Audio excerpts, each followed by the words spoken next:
June 19th, 325. The Catholic Church adopts the original Nicene Creed, not to be confused with the Nicene Creed, which was adopted on April 20th, 69 CE.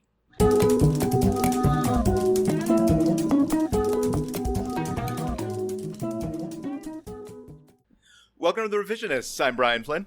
I'm Zach Powers. And joining us, very excited, please welcome to the show for the first time, Lauren Fates, everyone. Hello, so excited to be here. Thank you for being here. Sorry, I completely mumbled over most of my words in that introduction. That's just where we're at today. Brian is a shambling corpse of a man. He is on a good day. On a good day, and more so than ever in the young child era of his life. Well, and it's fine because in like a Pavlovian sort of way, anything even remotely resembling my name, I'm like, seems legit. So if you're like, it's Lauren Fates, that's me. Like if someone slightly mispronounces Lorne Michaels' name, you're just sort of... No. Me, the founder of SNL. The founder and inhibitor of SNL, I think. Oh, God. Sorry. Like I said, baby's right there. All right. I bet you don't even have a baby. Oh, yeah, no. I've seen it. It's either a very convincing fake or... Oh, yeah, it's so cute. It is a baby. Oh, thank goodness for deepfake technology. It's definitely better than the baby from American Sniper. Your tiny android has convinced me. It's really just a Roomba we put a onesie on. No. I don't have any children. I don't know what they look like.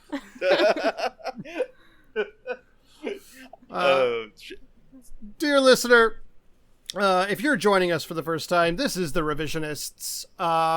It's a comedy history podcast in which Brian and I, your two constant hosts, have one guest on. And just one. One of the three of us provides an actual history of a person or event. I am really stumbling. This is the most stumbly I've ever been for the introduction, I think. I think I'm just rubbing off on people. Give it a redo. Frankly, it's been like 5 months since we recorded this one, except for the last one, which Brian hosted. And now I'm like, how do I do this? I'm like a robot rebooting after 5 months. You're just blue screening. Exactly, yeah. I got the red ring of death going around my head right now. This is a comedy history podcast. Oh God, you got a power surge. Somebody once told me. Somebody once told me that 5 months since we've done this was going to thing. blow me that it wasn't the most accurate tool in the shed, because in fact, did you say history was going to blow you? Isn't that what the lyrics are? I'm pretty sure it's roll. Roll. Yeah. Okay. I haven't seen Shrek in too long, apparently. It's also a song that exists outside of Shrek. It wasn't part of the original fucking score for Shrek. All of Smash Mouth is just Shrek now. Every song they've ever done. I am going to keep most of this in, by the way. It's a bit like Josie and the Pussycats, but for Shrek. No, I'm absolutely fine with looking like an absolute idiot. Now, this is a comedy history podcast in which we present to you, the listener, what is the government-sanctioned version of a story, of a person or event from history. And then we also provide you with maybe the top secret, alternate, crazy, batshit, bananas, different version of that person or event from history. And at the end, we vote on what becomes the true story of this brilliant blue orb of the world going forward. And that is fundamentally the premise of the podcast. And this week we are continuing our spies segment. Elongated by parental leave, but indeed, we're still going. This week we're talking about Virginia Hall, but before we get into Virginia Hall, we should say that last time we talked about Coco Chanel, Nazi spy. Brian, I don't know. Do we have the results of that back yet? The actual history of Coco Chanel, where she remains a Nazi spy, won out. Yes. In that So, game. So, Coco Chanel, indeed is a Nazi spy. So, stop writing children's books about how great she is, please. Yeah. But this week we're talking about Virginia Hall, a woman who was also a spy in World War II, but perhaps not for the worst fucking possible people. Yeah. After that lead-in, I feel like we do need to specify that she was in fact not a Nazi. Yeah. Spoiler alert. In my version, she wasn't. I don't know about yours. That's true. That's true. Longtime listeners of the show know that. Well, hopefully you know that that's not the direction I would go with that. Hopefully I've built up enough trust. Somehow, in Brian's version, she's a Nazi. She likes a basket the Congo case rubber of- trade. Oh, yeah. She's Genghis Khan, big fan. Hey, H.H. Holmes. Yep, she's right there too. She's decided She's a to turf. defame this She's woman. a turf like J.K. Rowling. Exactly. Yeah. Goes to all of those horrible turf anti-pride floats. Yeah, no, she's a member of Westboro Baptist Church. Sure. Goes to all those floats. What the fuck are you talking about? Parades? Parades, thank you. Comey 2012. Now it's Hall 2012. Are we just glossing over where parades was referred to as floats? Let's go to floats. Look, listeners, this is also a special event on the revisionist calendar where every year it's too fucking hot to It's do very this. hot. In fact, So- I'm in the back office with no air conditioning. So, cut us some slack for the next 6 to 8 months. I can't wait. I can't wait to see how weird it is. This is not, like, once we hit, like, late July and August, things go off around here. Yeah. Yeah. I'm making the baby cry. I hear Babby. I hear the Roomba. Yeah, no, it's definitely not a sound card we Yeah. put into a Roomba. Again, folks, real I'm going to baby. be the judge for this week, as off kilter as I am in the heat. But my main source of indication on which story I vote for will be how the baby responds to it. Whichever one she cries least during, if I hear her laughing, that's great. That's going to be a big plus. Doesn't matter what the content of the story is, Oh, shoot. or that but she doesn't understand words. I'm going to start when she's already crying. This is a huge disadvantage. Yeah. We'll keep tracking that. She's probably going to cry for a while. It's been that sort of day. It is too hot. Yeah. Well, I suppose there's no point in delaying. Lauren, if you're ready with the true history, I think we're ready to hear it. I would love to share. This is the story of Virginia Hall. Virginia Hall is known for her espionage, sabotage, and reconnaissance against, not for, Nazi Germany. Some of her nicknames include not nicknames. Some of her code names during her time as a spy include Marie of Lyon, Olivier, and Diane. She has Some of her nicknames also include what? I guess Bong Ripper 420? Freedom Lover 6969. Yeah, Oh, no. XXX. Yeah, no, that's when she's on WikiFeet, I think. XXX Dark Dreams XXX. She wrote a fanfic called My Immortal. It was very Yeah. popular for a No, period she of plays time. Vampire the Masquerade. That's Yeah, also the... She's also called Artemis by the Germans, and I think that could get into her vampire fanfic. Maybe That that's her is- fic name. Sure, yeah. I think I it was feel like- mostly like it was the Winchester twins from Supernatural / Draco Malfoy, but they're all vampires. I think that was her main archive our own fic category. Right, with like reader self-insert, of course. Of course. Always. So before she was any of these things, she was born in 1906 on April 6th in Baltimore, Maryland, to parents Barbara and Edwin. They were a wealthy family, so it was assumed that she'd marry into her own social circle. But funny thing is, some of us can relate to this. She was not very well liked. I always feel subtweeted on this show, at least once. I mean, I'm dunking on myself, but I figured I was in good company. So she was bullied. She wasn't into the high society marriage thing. She referred to herself as capricious and cantankerous, and legend says she once wore a bracelet made of live snakes to school.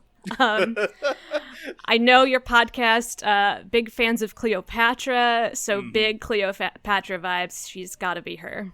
Oh, yeah. She attended Radcliffe College, Barnard College of Columbia University, and George Washington College, where she studied French, Italian, German, and economics.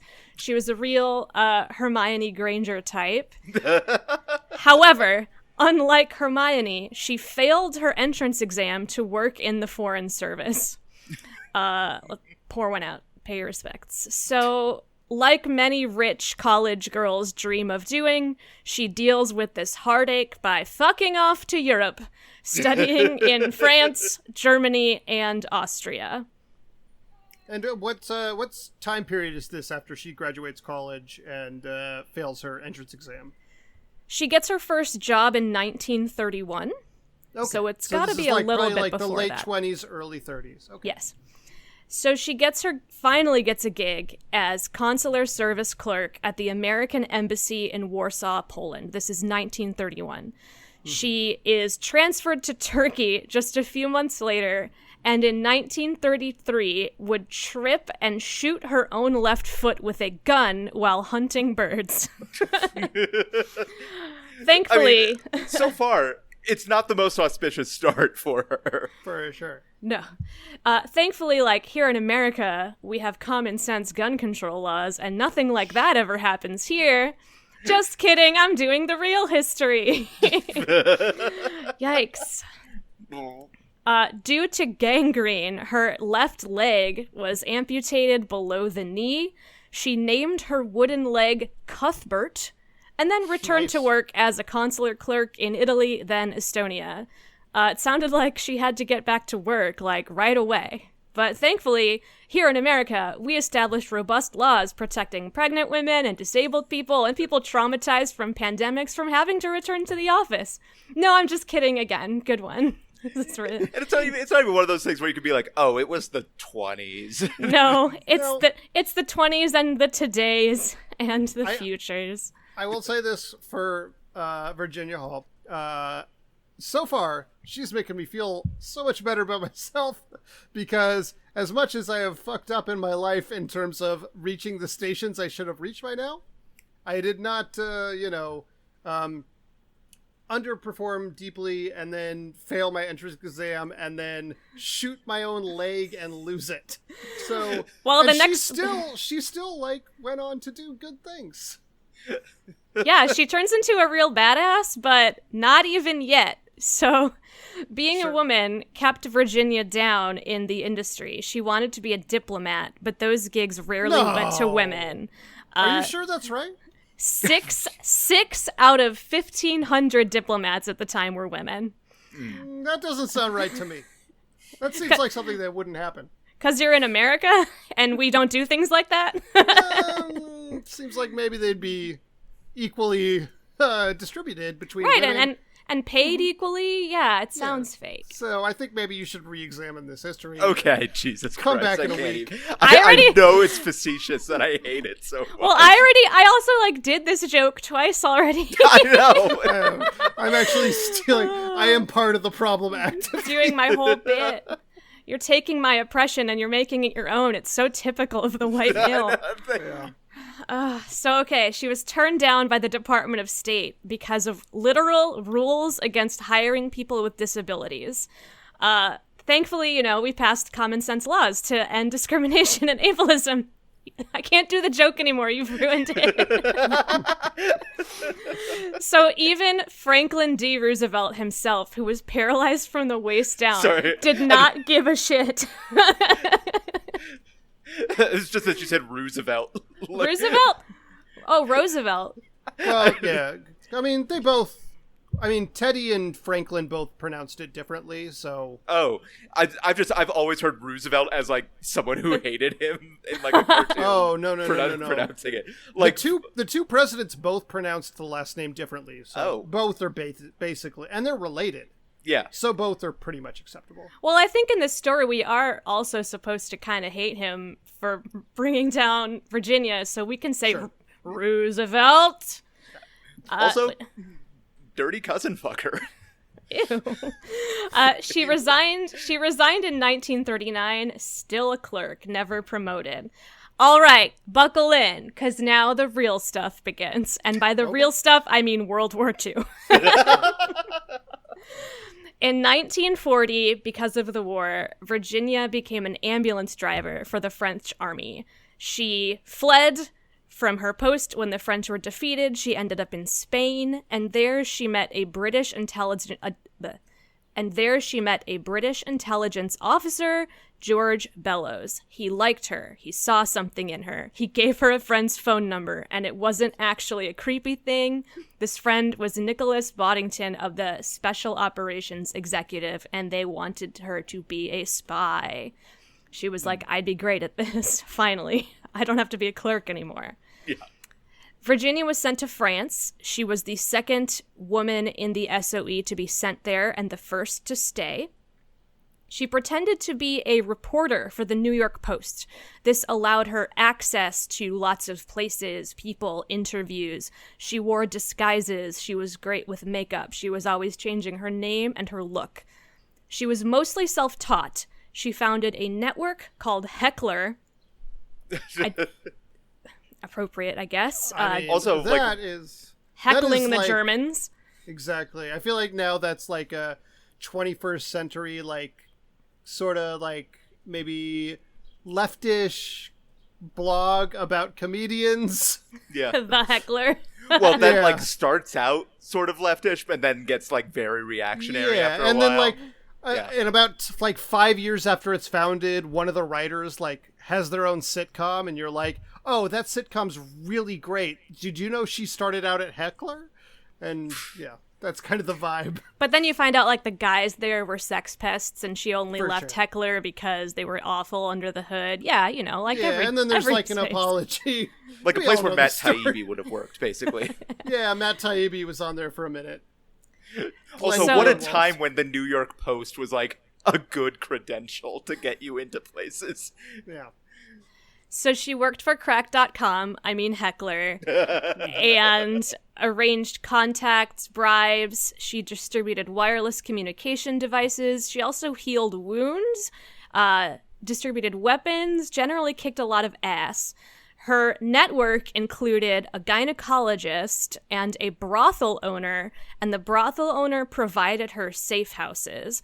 Brothels, as it turns out, were a great place to get intel, because as we learned from the recent insurrection, guys love bragging about bullshit to women on Tinder, even when it's criminal and even when it's treason. As true now as it was even, like, probably way fucking back in, like, when brothels were first invented. I don't know if that's the word. They say it's the oldest profession, I guess, but yeah, it's definitely true that historically speaking, I can't imagine that shitty people have any more of a sanctuary, of a home than the brothel. And they just can't keep their mouths shut. Like, they just Of think course. what they've done is awesome, and they just can't shut up about it. Yeah, and they're too stupid to understand that these people like are also people who probably disagree with their positions. Or at least one or two have a kink that is sharing government secrets. So Hall was a natural spy, and the Germans simply didn't think a woman could do it. And I think to these points you're making, I think that's why she got a lot of information. Nobody suspected that at the time. She knew how to not get caught. One example was she skipped an SOE members meeting in 1941 that was raided by the French police, and only one of those agents ended up left alive in France. And even so, she was still treated pretty badly. Like, she's one of the remaining people they have there, and she once remarked that she needed soap and they wouldn't send it to her. As she became more infamous, one of her favorite disguises was an old woman, which helped her hide her limping. It, like, gave her an excuse to be limping on her bad leg, and she even changed her teeth for this disguise. She was so... Go ahead. Oh, may I? So by 1941, just to clarify my timeline, that was like Vichy France by that point, right? Mm-hmm. Okay. Yeah. I just wanted, okay. So that was like Nazi occupied, all that. Oh, yeah, they were occupied.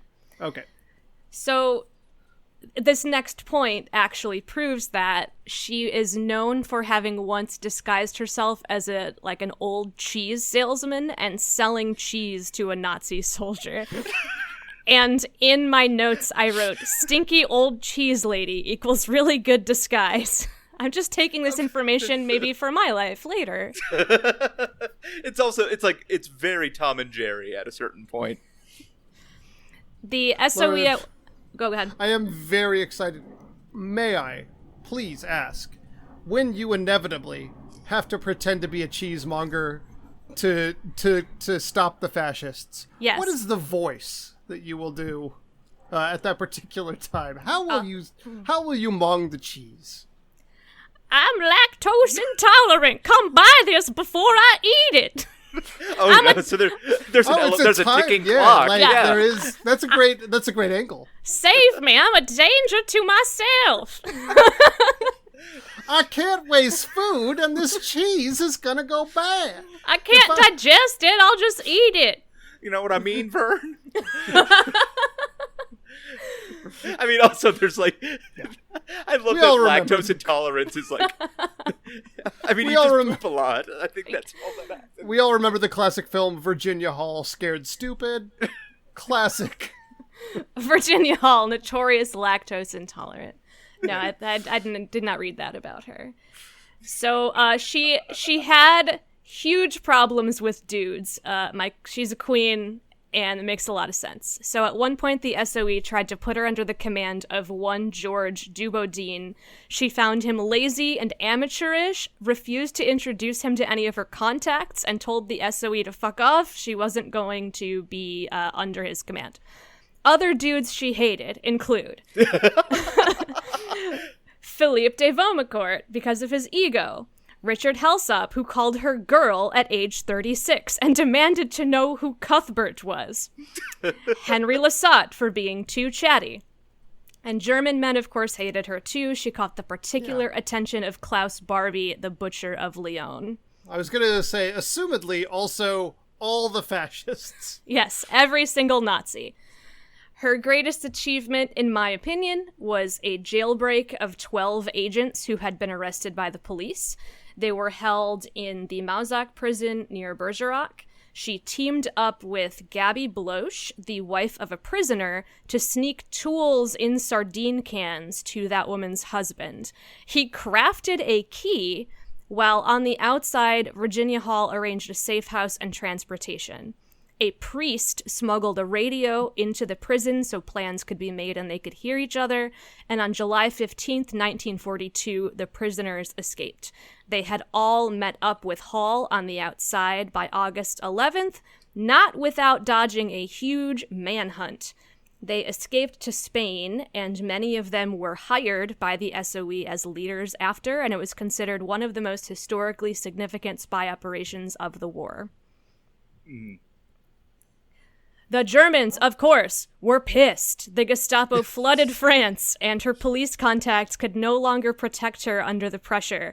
A priest who was actually a German intelligence agent infiltrated the Gloria network, where The heckler was working with Gloria. Hall was suspicious of him, but he convinced her he was legit. She slipped up, and all of her contacts were cut off, and many of them were killed.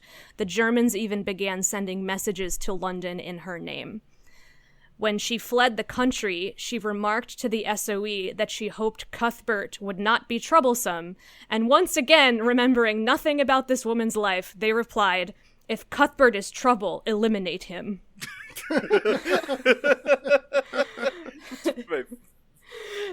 After a journey that included a 50-mile walk across the freezing Pyrenees Mountains, with one leg. With one leg.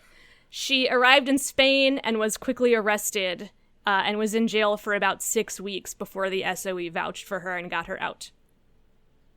The SOE refused to send her back to occupied France, but that's where she wanted to be. So the OSS hired her for less pay, of course, and let her return to France. She was mostly a wire operator. She supported the Allied invasion of Normandy, then helped the Allies reclaim southern France. She did the same old good stuff, safe houses, guns, and attacking German infrastructure and soldiers, all while continuing to have issues with dudes. When establishing a headquarters for the Maquis in a barn in Haute? Haute? I don't think they pronounce the H. I think it's Outlaw. Whatever. You could put Outlaw. Outlaw. No. Yeah, Outlaw. that's going to be the Outlaw. inevitable, like third-rate cable channel movie, like show about this, Outlaw. about Virginia Hall. Outlaw, but it's spelled in that. Yes, HAUTELOIRE. Somehow pronounced outlaw. Outlaw. Okay. Outlaw Hall. That's Outlaw Hall. Outlaw Hall. The men wouldn't listen to her, and she had to trade money and weapons for their respect. She assisted with several pivotal sabotage operations right at the tail end of the war, up until the Americans arrived, only for 3 of her male colleagues to literally parachute in and take credit after the Germans were already fleeing. This is a situation when the word literally is literally being used correctly. I hold my use of the word literal to a very high standard.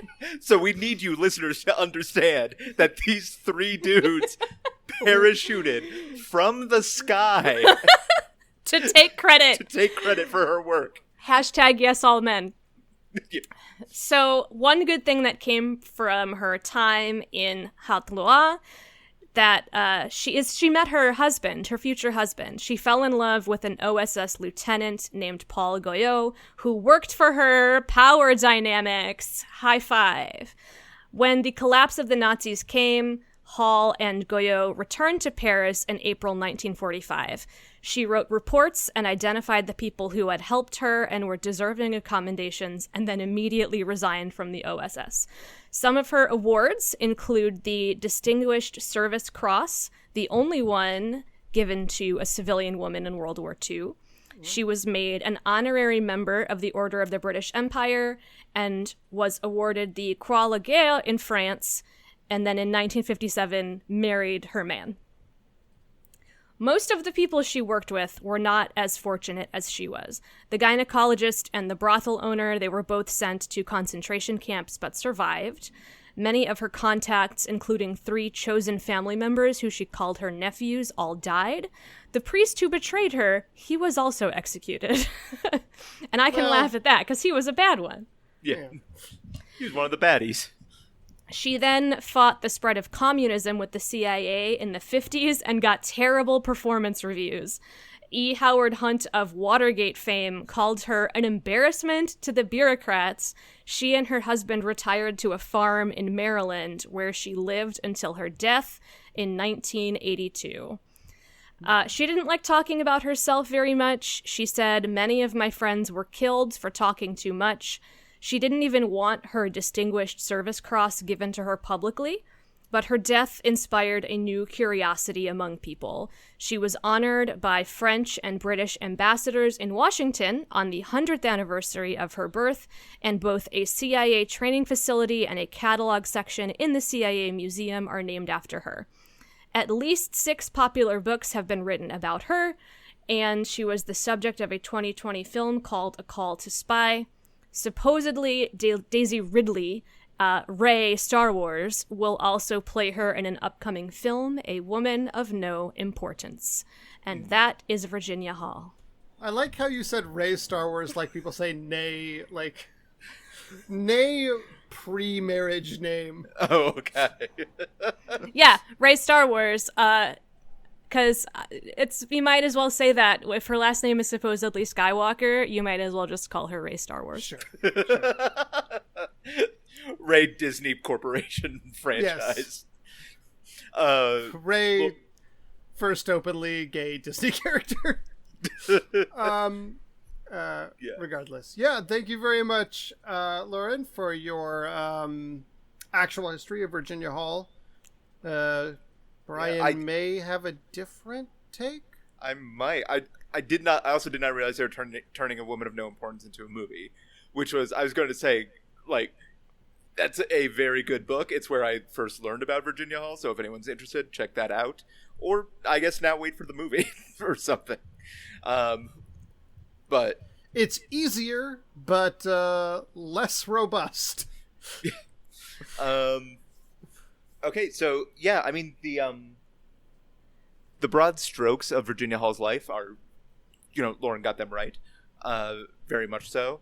But the thing I really want to focus on is it starts when she was assigned to the Foreign Service in Turkey, and she was on that hunting trip where she was with a male friend of hers from the Foreign Office, and they got separated. He got lost. She has a very good sense of direction, as we'll see later. I don't know what happened. I thought he saw a Quiznos or something and went off. Oh, sure. The classic reason why you get lost in the forest. It like a mirage. Quiznos comes for us all. It's true. Yeah. We see those little, like, weird puppets that scream at your face. Oh, yeah. Oh, no. Yeah. Mm-hmm.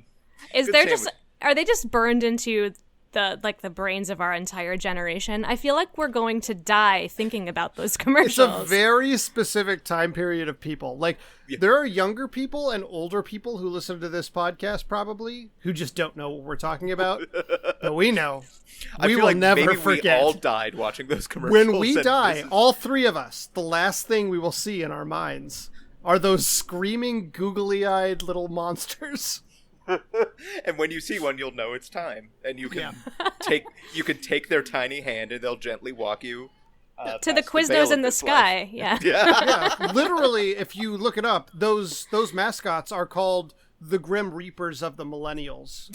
That's the official name of the mascot. So it is the last thing we will see. So while she was out in the sort of Turkish wilderness trying to track down her hunting partner, out of the blue, a wizard pulls up. And I'm sorry, pulls up like in a car? Yeah. Okay. Like they do. I'm not sure what kind of car. It was a wizard, so I'm going to say 58 Chevy Cadillac. Yeah. That's a V8 rye. V8. It's got a Hemi. I don't know cars. I don't think those things probably actually go together. But I was going to say Hyundai Sonata, but that probably the 58 Chevy sounds better. Especially impressive considering it was not yet 1958. But please go on. Wizard magic. Hey, you don't know if Doc Brown might step out of this car. And so, the world sort of goes quiet, and the wizard, as wizards are wont to do, offers Virginia a choice. Sometime in the not too distant future, she will have a chance to have a real impact in a struggle against evil. But if she accepts, she'll have to do it in total secrecy. And she weighs her options, weighs her values, and she looks at the wizard and she accepts. And then as she's walking away, she has her accident where she trips and falls and shoots herself in the foot. The wizard, seeing this, pops his trunk and tosses her a prosthetic leg hops back in the car, but before he leaves, he says, "By the way, leg's cursed," and then he just peels off. And he was right. The leg was cursed. When she put it on, she felt like a powerful dark energy sort of at the heart within that was, in a way, always trying to get back to its maker and master. And fortunately, it sort of worked out that, like, Cuthbert, if you sort of have a speech impediment, maybe it sounds like cursed bit. Well, we'll get to that. Really, Virginia Hall is one of the probably few people with enough sort of willpower and just savvy and skill who would be qualified to sort of keep that curse and that sort of dark will contained. Sure. And so that's how the leg became part of her life. And, you know, eventually she found her hunting companion. I'm sure he was confused, just like, "Have you always?" And she, "Yeah, let's go." So then, yeah, because she wants to be involved in the coming conflict, she leaves her State Department job and heads to Europe as an ambulance driver. And that's when she met Bellows, the British intelligence officer.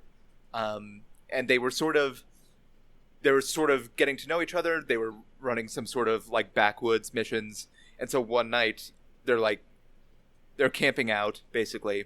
And Virginia Hall is getting ready for bed. She's like taking her leg off, getting ready. And Bellows felt himself drawn to its power. And, you know, Virginia turned to him to say, "Oh, leg's cursed." But she was eating a turkey club, so to him it sounded like Cuthbert, and that's how it got the name.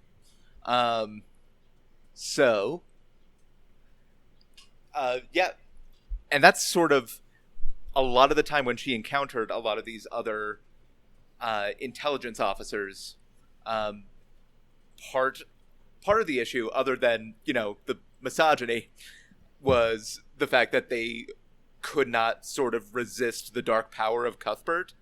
Dubedan de Vomcourt especially, which I realize now sounds like Vomit Court. So she only had like a very small, close circle of people. And that's when the German priest, whose name I won't try to pronounce, sort of ingratiated himself in and lured her network into a trap. And so with her entire network blown, with the Allies invading North Africa, the Germans sort of closing in, that's when she escapes into Spain over the Pyrenees. And she's doing that totally by herself. There was like one of the dudes was with her, but he totally tried to Boromir her. It seems like very much like Cuthbert would almost be sort of One Ring style, trying to oppose her in her attempt. Yeah, in a way. Yeah, after the dude tries to Boromir her, they're ambushed by Uruk-hai. Some of this alternate history is brought to you by the fact that the Lord of the Rings extended edition is on HBO Max right now. Oh, dang. Guys, I gotta go. Just falling back into old habits is what I'm doing. So she gets away, but she is in the Pyrenees by herself with only Cuthbert for company, and it's sort of at this moment that she is at her weakest, like physically. It's a long, steep hike. There's little food, little water.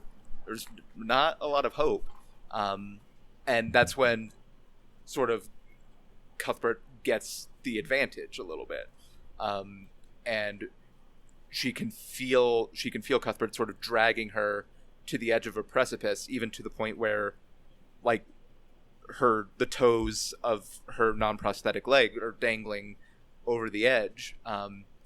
But she kept fighting, and like her sense of control came back, and she fought against it and was able to pull herself back and use that natural sense of direction that she had to barely manage to make it down from the mountains. And so Virginia eventually, she came back from the war victorious in all her missions, not just running the intelligence networks, but keeping Cuthbert contained. But she was changed. She was, darker, less happy than before. So then she sails to the Grey Havens, basically. That's where but on the way, she is waylaid by an unknown figure who manages to get away with Cuthbert, who to this day his whereabouts remain unknown.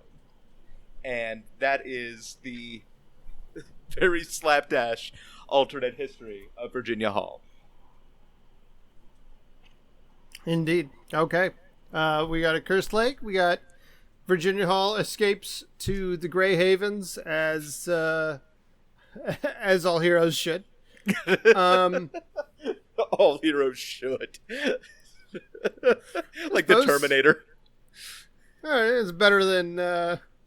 better than the normal thing that happens to real heroes, which is that's they just true. eventually die. They do die.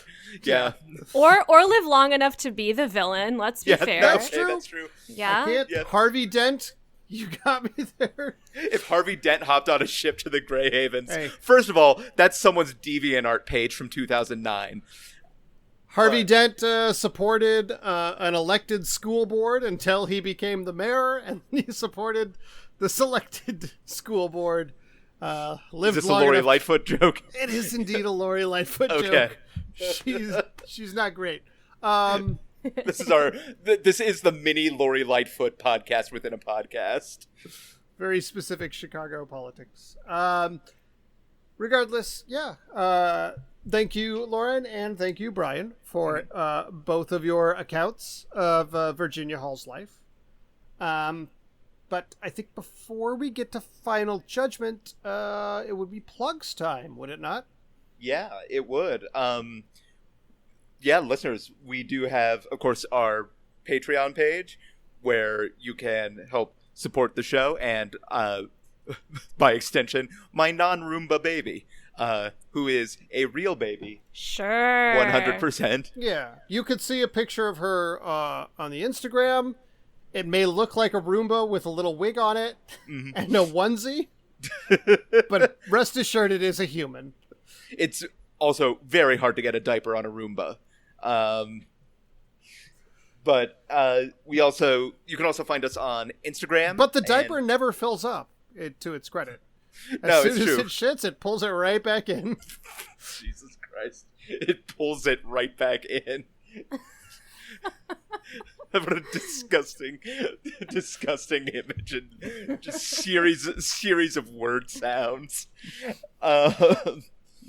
Instagram, Twitter, and you can always write us a letter, leave us a comment, ask us a question at revisionistpodcast.com.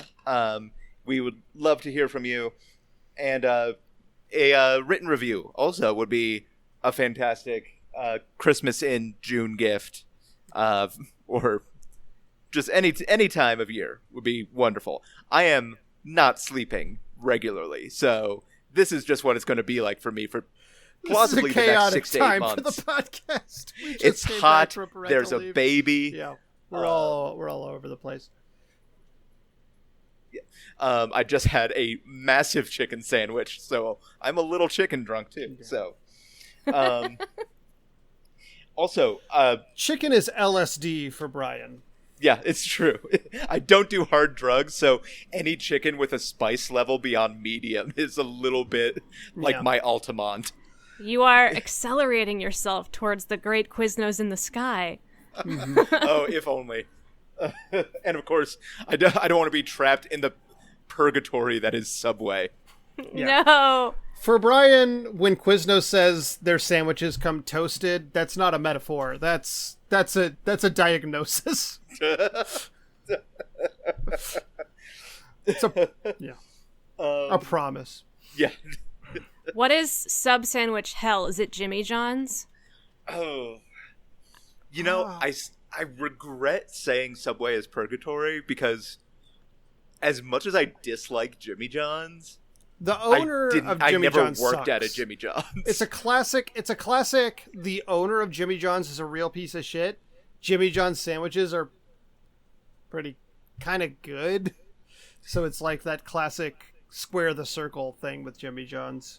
Yeah, I mean, there's also like Papa John's, which is Papa John's is Papa not John's sub is pizza. sandwiches. That is 100% a pizza place. well, no, but it's a bad I dude mean, if named John. If we wanted Look. to assemble all of fast food hell, yes, Papa John goes there. Chick-fil-A is down there. Like, we could go all day, but I gave parameters. Look, if you fold a pizza in half, it becomes a sandwich in a way. Challenging. Arby's. Let's go with Arby's then for sandwich hell. What's wrong with... Jimmy wait John's, a second. Here's what Jimmy John's is. Jimmy John's is that scene in Indiana Jones and the Last Crusade, where, like, you have to pick the chalice, and, like, the bread at Jimmy John's is really good. It looks tasty, but when you drink from it, you become turn into a old skeleton, yeah. and die because you've chosen so the dry. immoral choice. That's what Jimmy John's is. Anyway, time for a word from our new sponsor, Jersey Mike's. Oh, thank God. Thank God. We're doing some character assassination. Sorry, Lauren, I should have asked before recording. Is there anything you would like to mention? Yes, I can do that. I'm currently hosting the podcast The Bebop Beat. If you are an anime weeb or you just want to go back to the 90s, we have a great show over there that rewatches every episode of Cowboy Bebop one by one as we await the new Netflix live-action adaptation of Cowboy Bebop.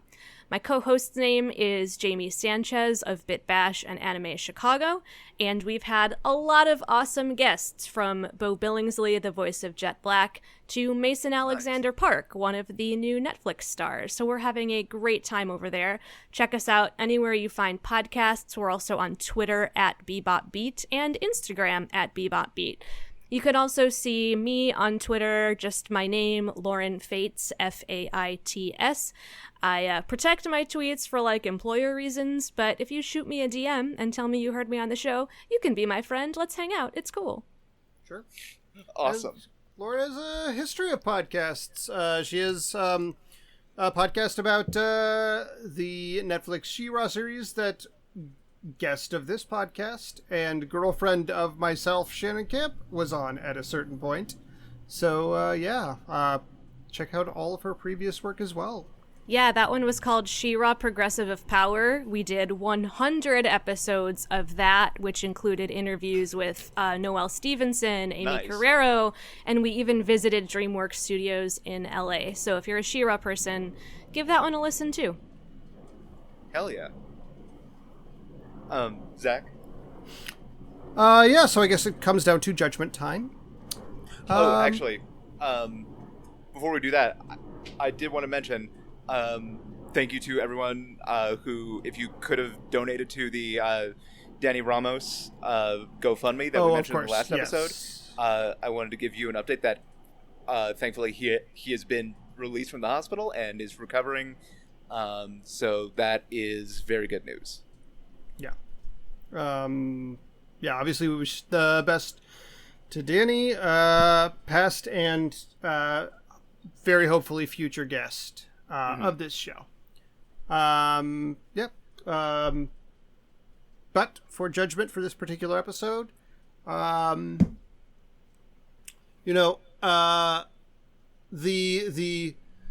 addition of a cursed artificial leg is an interesting twist upon the Virginia Hall story, but I fear that it might be a hat on a hat for this particular person who just dealt with regular old misogyny and Nazis. And Nazis. Regular Nazis are horrible enough all by their lonesome without curses being lumped upon them.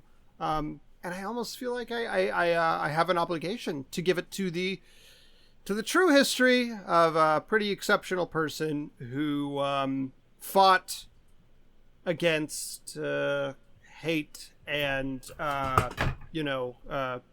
disregard for her potential talent and all of these things. So I think that I'm going to have to go with the true history. Yeah, absolutely. All right. Listeners, voting is now open to you on Patreon as you're hearing this, unless you're listening to it more than 2 weeks after the fact. Anyway, and there will be the last chance Instagram poll the Wednesday following this episode's release. So be sure to look for that. But Lauren, thank you so much for being here. I'm so excited to hang out, and I think I need to go eat some Quiznos and watch some Lord of the Rings. Dang. No one has ever said the first part of that sentence at all. It's been so long, right? It's been so long. I don't remember what it tastes like. Unfortunately, Brian, you don't know that Shannon and I have a Quiznos and Lord of the Rings Thursday every single week.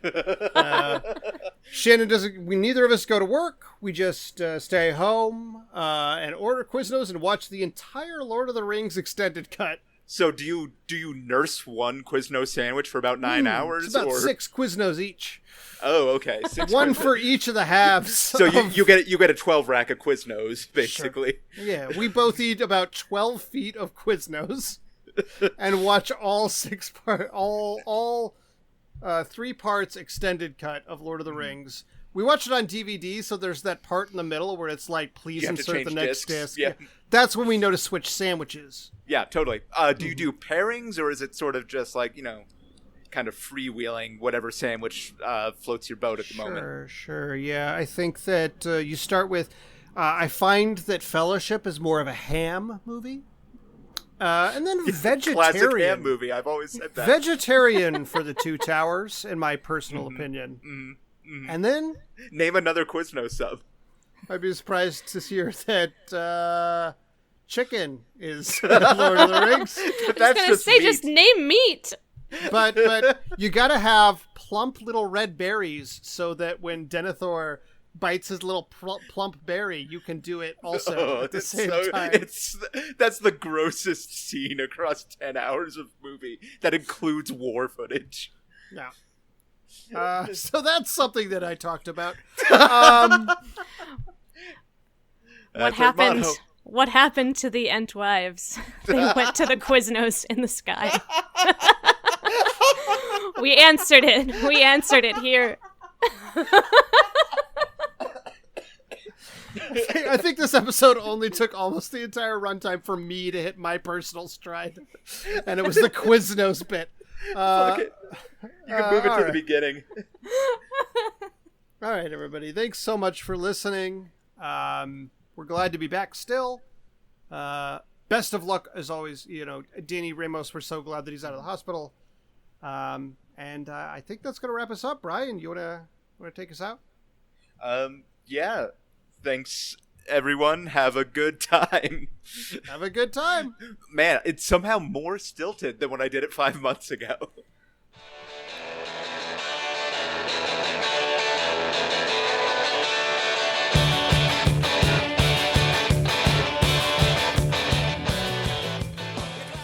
June 19th, 1949. The first NASCAR race ever is held at Charlotte Speedway. Wikipedia also says the first NASCAR race was held on this day in 1960, but it is totally plausible for a NASCAR race to last 11 years.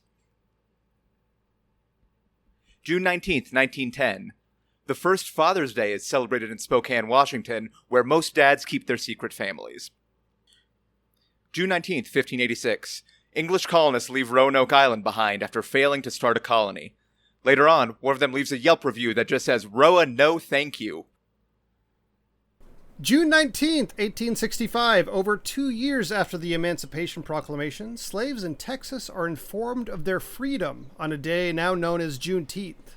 As of this writing, Juneteenth is a federal holiday, and I don't write jokes on federal holidays.